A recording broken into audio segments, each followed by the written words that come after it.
Today we're going to be talking about resveratrol.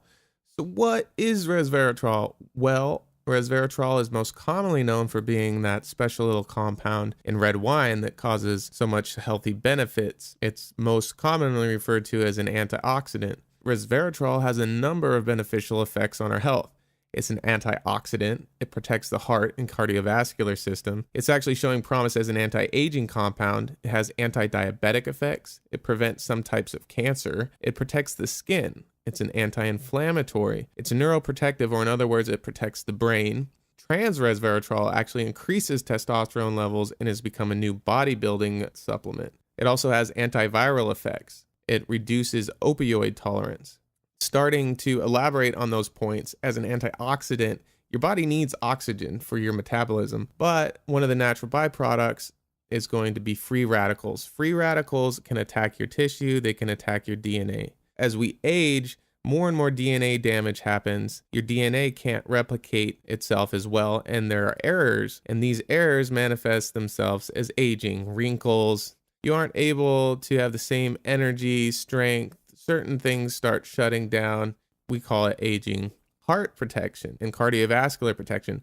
So it increases nitric oxide production. This is a gas that increases the size of your blood vessels. So why is that good? One, it drops your blood pressure. Two, it increases your circulation. It increases the amount of nutrients that get to your body. So this is extremely helpful. In addition to this, resveratrol actually prevents against platelet aggregation. This causes clots. What's wrong with clots? Well, those clots get dislodged and then they can reach the heart and cause a heart attack, or reach the brain and cause a stroke. So we're actually decreasing that with resveratrol.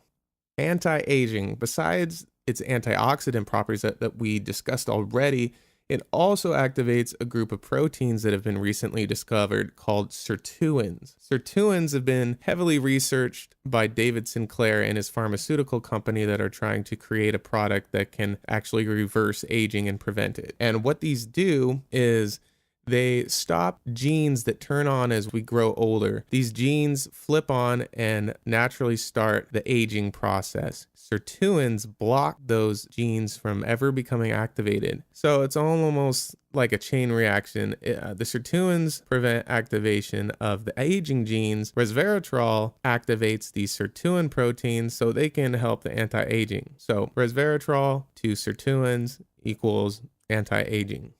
Cancer. Let's take a look at that.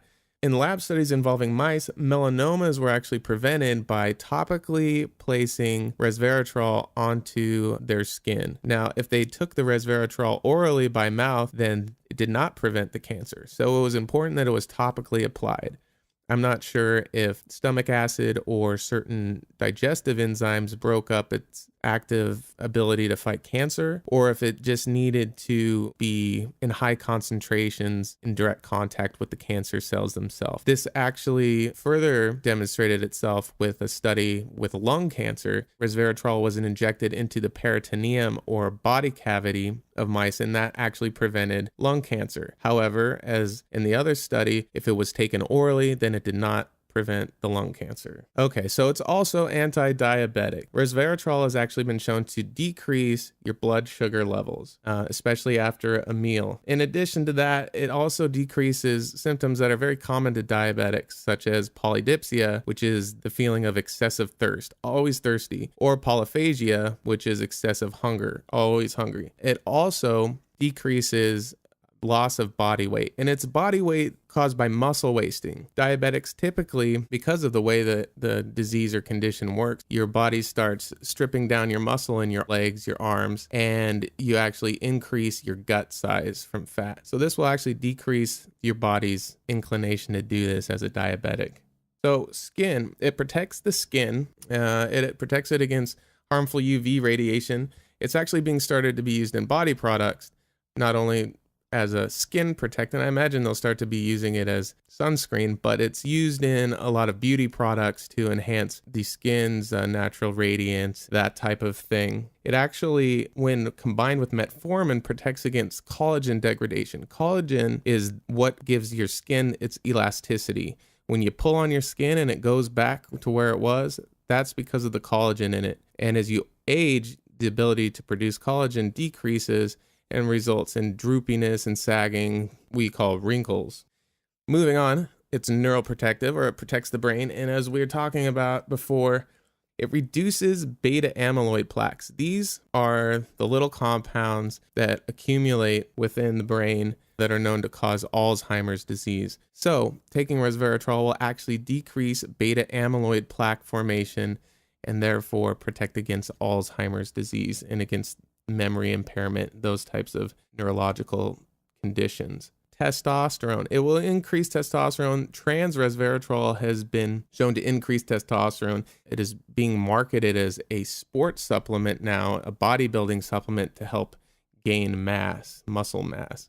Okay, as far as antiviral properties, without any irritation or toxicity to the skin, resveratrol, when applied to herpes simplex virus, such as genital herpes or oral herpes, in other words, it's a cold sore, either one, it actually inhibits the virus replication. It has also been shown to enhance the ability of HIV drugs to decrease the virus. It has also been shown to stop the growth of Varicella-Zoster, influenza, and human cytomegalovirus. Another one we're going to talk about is opioid tolerance reduction. So this is kind of an interesting application. When resveratrol is injected into the spinal column, it actually reduces the subject's opioid tolerance.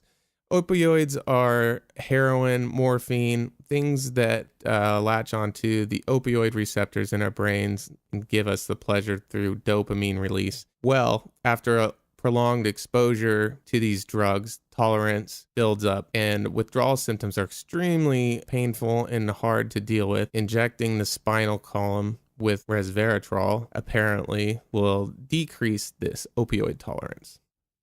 Well, there you have it, resveratrol, a very interesting compound with a lot of health benefits, potential health benefits. A lot of the times these compounds do get hyped up more than their actual benefits, and results always vary with individuals. So make sure you keep that in mind and you talk to your doctor about supplementing with it. Check out the article